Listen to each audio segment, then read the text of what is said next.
ეს პროცესები შევაფასოთ ნიკოლოზ ლომიძესთან ერთად, საერთაშორისო ურთიერთობების სპეციალისტი, ჩაგვერთვება თემაზე სასაუბროთ. მოგესალმებით ნიკოლოზ, მადლობა სტუმრობისთვის. მოგესალმებით, მივესალმები მაყურებელს. ნიკოლოზ, პირველი საკითხი, რაზეც მინდა ვისაუბროთ, რამდენად არის ორპარტიული მხარდაჭერა დღეს ამერიკის შეერთებულ შტატებში უკრაინის მიმართ, როდესაც არის საუბარი, რომ ამერიკის დახმარება და მხარდაჭერა არის უწყვეტი, უпроსორეთ უწყვეტი ეს ყველაფერი და მტკიცე მხარდაჭერა ჩვენ გვესმის, რომ ძირითადად ეს იგულისხმება, რომ არის ხოლმე ორპარტიული მხარდაჭერა. აი რა ვითარება გვაქვს ამ ხრივ დღეს ამერიკაში და შეგვიძლია ვთქვათ თუ არა, რომ აი რესპუბლიკური პარტიის, რესპუბლიკური ფრთის მხარდაჭერა ზელენსკის ადმინისტრაციამ საბოლოოდ აკარგა.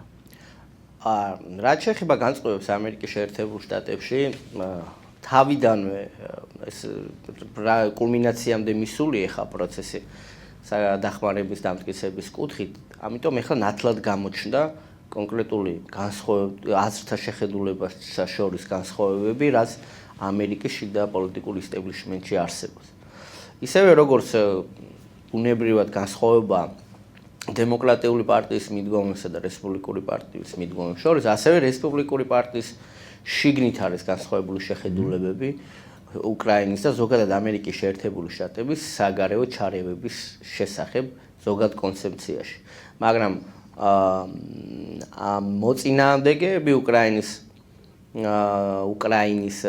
დაფინანსების, უკრაინისთვის გამოყოფის, დახმარების გამოყოფისა აღმოჩნდა, რომ უფრო მეტია რესპუბლიკურ პარტიაში, ვიდრე ეს თქვა ჩანდა თვეების უკან იმ ფონზე, როდესაც პარტიის ბოსები, მაგალითად ლინცი გრეიმი ღიად უჭერდა მხარს უკრაინისთვის სამხედრო დახმარების გაწევის საკითხს, აღმოჩნდა, რომ თვითონ პოლიტიკური ისტაბლიშმენტის, რესპუბლიკური პარტიის ისტაბლიშმენტის დიდი ნაწილის და უმეტესობის განწყობა არ არის მსგავსი. და რას ეფუძნება ეს ყველაფერი? ეს ეფუძნება ძალიან ამერიკის შეერთებული შტატების შიდა პოლიტიკის მნიშვნელოვან მდგენელს და ეს გახლავთ შიდა პოლიტიკაში და შიდა პოლიტიკის სტაბილურობის საკითხი. ამ ეტაპზე ახლა ამერიკის შეერთებული შტატებისთვის ძალიან აქტუალურია მიგრაციის საკითხი, მიგრანტთა საკითხი, რომელიც სამხრეთიდან შეედინება ფაქტიურად უწყვეტი ნაკადების სახით.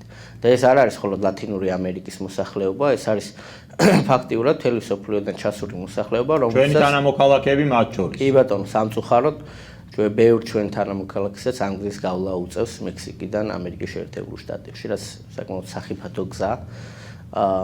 მაგრამ ეს არის რატომ დაიწყო ეს ყველაფერი, ამასაც დიდი მნიშვნელობა აქვს. ტრამპი, რომელიც კატეგორიული მოწინააღმდეგე არის მსგავსი პოლიტიკისა და იყო, რომელმაც დაიწყო მექსიკასთან შემაკავებელი კედლის მშენებლობა და მე დემოკრატებმა გააჩერეს. ამას არ აქვს მხოლოდ იდეოლოგიური შეხედულების საფუძველი, აქ არის შეიძლება ვისაუბროთ იმასთან დაკავშირებით, რომ ამერიკაში არის ორი შეხედულება მიგრაციის საკითხზე, ერთი რომელიც ემხრობა მიგრაციას იმის გამო, რომ ამერიკა არის მიგრანტების შექმნილი სახელმწიფო და ბუნებითად ვერ დაუშლი ვინმეს შემოსვლას, მაგრამ რაღაც კონტროლის ფარგლებში და მეორე შეხედულება, რომლის მიხედვითაც ამერიკის შეერთებული შტატები იმდენად არის უკვე გაჯერებული მიგრანტებით, რომ უკვე სადღაც უნდა გაჩერდეს ეს პროცესი.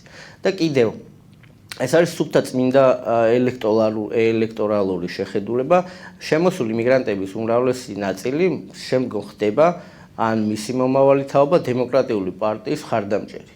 რაც კონკრეტულად პარტიის ხელისუფლებაში ყოფნის შემთხვევაში წარმოადგენს ერთგვარ ბერკეტს, რომ თავისი ელექტორალური ბაზისი გაზარდოს. ამიტომ დემოკრატიული პარტიისთვის, რომლის მხარდაჭერთა დიდი ნაწილი არა თეთრი ამერიკელია, უფრო მეტად თეთრი ამერიკელების დიდი ნაწილი უფრო რესპუბლიკური პარტიის ამომრჩეველია, ამიტომ ისინი ცდილობენ ხელოვნურად გაზარდონ ბალანსი მათი ელექტორალური მხარდაჭერების სასიკეთოდ. აი ესეთი საკითხებზე შეუთანხმებლობა საბოლოოდ მერე იწევს საგარეო ასპარეზზე იმ ფულის ხარჯვის კვალიფიკაციის შეფასებას, რასაც ახლა ჩვენ ხედავთ. და შეფასებით ნაწილში რესპუბლიკური პარტია გამომდინარეობს რა ამერიკის შიდა პოლიტიკური პრობლემებიდან ამოდის, მათთვის პრიორიტეტს წარმოადგენს მათი თანამოქალაქეების სოციალური უზრუნველყოფის საკითხი, უსაფრთხოების და უსაფრთხოების საკითხები და ასე შემდეგ. ამერიკის შეერთებული შტატები არის სახელმწიფო, სადაც საგარეო ასპარეზზე როგორი წარმატებული და ზოგადად დასავლურ პოლიტიკას ახასიათებს გავსი შეფასებითი ნაწილი, როგორი წარმატებულიც არ უნდა იყოს ისა თუ ის ხელისუფლება, თუ მას პრობლემა აქვს შიდა პოლიტიკაში, მას შეიძლება წააგოს, უბრალოდ წააგოს არჩევნები. აქედან გამომდინარე რესპუბლიკური პარტია იყენებს ამერიკული პოლიტიკის ამ მნიშვნელოვან საკითხს და დილემად წარუდგენს დემოკრატიულ პარტიას. თუმცა ამ შემთხვევაში ნიკოლოზ ისიც უნდა ვთქვათ, რომ ამერიკელი რესპუბლიკელი სენატორების, კონგრესმენების რიტორიკა ხშირად არის ხოლმე. კი, ეგ არის ალბათ ცენტრალური თემა და ეს შიდა პოლიტიკური მდგენელები ჩანს ყველა, მათ შორის დემოკრატების გამოსვლაში. არის კიდევ აქ ერთი ნიუანსი, ბოდიში რესპუბლიკურ პარტიაში საკმაოდ ბევრია რელიგიური ადამიანი, მე გულისხმობ ეს პროტესტანტული დენომინაციების სხვადასხვა მიმართულებას, რომელთათვისაც მაგალითად ძალიან მიუღებელია LGBT და ეს მემარცხენე დღის წესრიგი.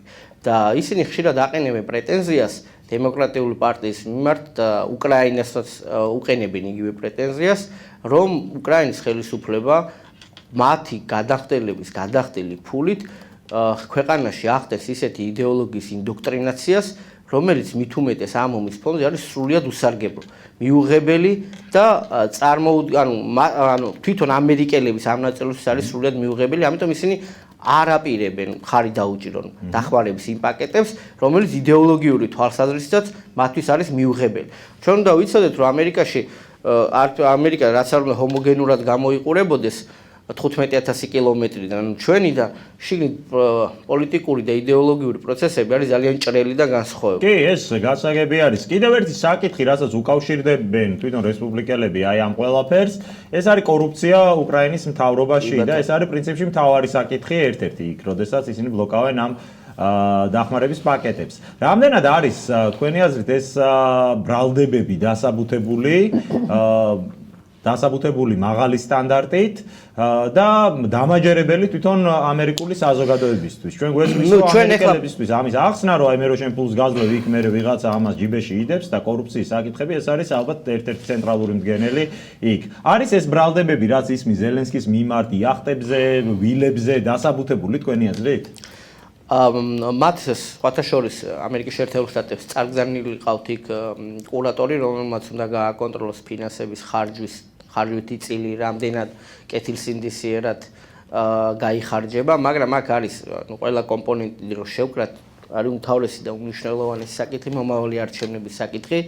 თუ დემოკრატიული პარტია ვერ მოახერხებს უკრაინის დილემიდან ისე გამოვიდეს, როგორც ვთქვათ, ამერიკის შეერთებული შტატების ინტერესებს აწყობს, ის აგებს მაშინ არჩევნებს და რესპუბლიკური პარტიისთვის გარდა სახელმწიფო ეროვნული ინტერესებისა არსებობს შიდა პარტიული ინტერესები, რომელიც მათ კარნახობს დემოკრატიულ პარტიას შეუქმნან პრობლემები, შეუქმნან ნეგატიური გარემო, რომ არჩევნებში მათ ჰქონდეთ უკრაინის საკითხიდან გამომდინარე უპირატესობები დემოკრატიულ პარტიას. იქნება თუ არა ამისი დამაბალანსებელი ღაზა სექტორის მოვლენები, აი ეს ძალიან კონტექსტური კითხვაა. თუ კი იქ მოხდა საკითხის ისე გადაწყვეტა, როგორც ეს არის ტრადიციულად დემოკრატიული პარტიის ღაზა საკითხი განსხვავებული. ახლა მოდი ისევ შევხედოთ ამერიკის შეერთებული შტატების ორი პარტიის პერსპექტივიდან. კი, აი ორი სახელმწიფო შექმნას გულისხმობ. ეგ პროცესი თუ ეგრე დამთავრდა, რაც არის დემოკრატიული პარტიის ასე ვთქვათ კურსი და რასაც რესპუბლიკელები ეწინააღმდეგებიან. იქნება თუ არა ეს ბაიდენის გამარჯვება და იქნება თუ არა ეს საკმარისი კომპენსაცია უკრაინაში გახდილი მარცხის. მე გეტყვით რომ დიდი ალბათობით გავსი პროექტი არ განხორციელდება. მაგაში გეთანხმები. მაგრამ რესპუბლიკელებისთვისაც, დემოკრატებისთვისაც ისრაელი არის განსხვავებული საკითხი, განსაკუთრებით რესპუბლიკელებისთვის ეს არის ბევრად ისეთი საკითხი, რომელსაც ისინი გვერდს უარესად უფრო მეტ ჩარევას განახორციელებდა ტრამპის ხელისუფლება რო ყოფილიყო, თუნდაც დღეს ვიდრე ბატონს აკეთებს ბაიდენის ხელისუფლება.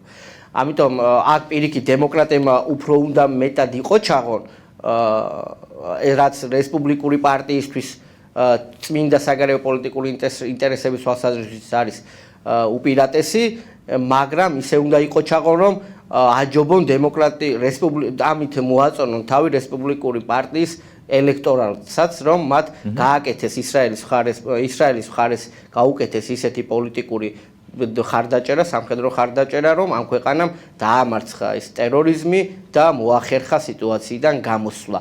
ღაზა სექტორზე ნაკლებად არის ისრაელის საქმეთან დაკავშირებით ამერიკის შეერთებული შტატების შიდა დისკუსიაში ნაკლებად შევხვდებით ურთიერთსაწინააღმდეგო ისეთ აზრებს ვთქვათ, როგორიც უკრაინასთან დაკავშირებით არის, უბრალოდ რადგან ახლა უკრაინის დახმარების და ისრაელის დახმარების ასევე ტაივანის დახმარების საკითხი ერთ პაკეტად არის, ამიტომ უკრაინის საკითხზე ვერ შეთანხმების გამოხდება ის რაც ხდება, მაგრამ 25 დეკემბრამდე მაინც არის შესაძლებლობა, რომ დახმარების პაკეტი დამტკიცდეს, გააჩნია ფაქტია, რომ დემოკრატიული პარტიის ვერც სპიკერები, ვერც სამხედროები, ვერც თავდაცვის მინისტრი ჯერჯერობით დამაჯერებლად ვერ არწმუნებენ რესპუბლიკური პარტიის წარმომადგენლებს, რომ ეს არის ამერიკის შეერთებული შტატების ეროვნული ინტერესებისთვის უზარმაზარი დარტყმა, თუ უკრაინის დახმარებას ისინი ვერ შეძლებენ. ჯერჯერობით ამაზე ვერ ხერხდება კონსენსუსი, ძალიან მარტივი მიზეზის გამო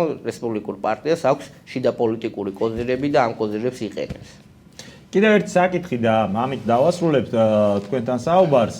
ჩვენ გვახსოვს მოწოდება ზელენსკის მიმართ, რომ ან აუცილებლად უნდა ჩაატაროს არჩევნები მომდევნო წელს. ამავდროულად ვიცით უკრაინის ხელისუფლების პოზიცია, რომ მსგავსი რამ ვერ მოხდება ომიდან გამომდინარე. რას უკავშირდება თქვენი აზრით აი ესეთი დაჟინებული მოთხოვნა ამერიკული მხარის მხრიდან არჩევნების ჩატარებაზე? იქნება თუ არა ეს აქტუალური კიდე მომავალში და ხომ არ ნიშნავს ეგ ზელენსკის ჩანაცვლების აი ამ დემოკრატიულ ფორმას, რომ ან უნდა წააგოს და წავიდეს, ან გააყალბოს და დარჩეს მერე დიქტატორად, რაც პრინციპში ამერიკულ ამ ისტებლიშმენტს მოუხსნიდა პასუხისმგებლობა ზელენსკის წინაშე.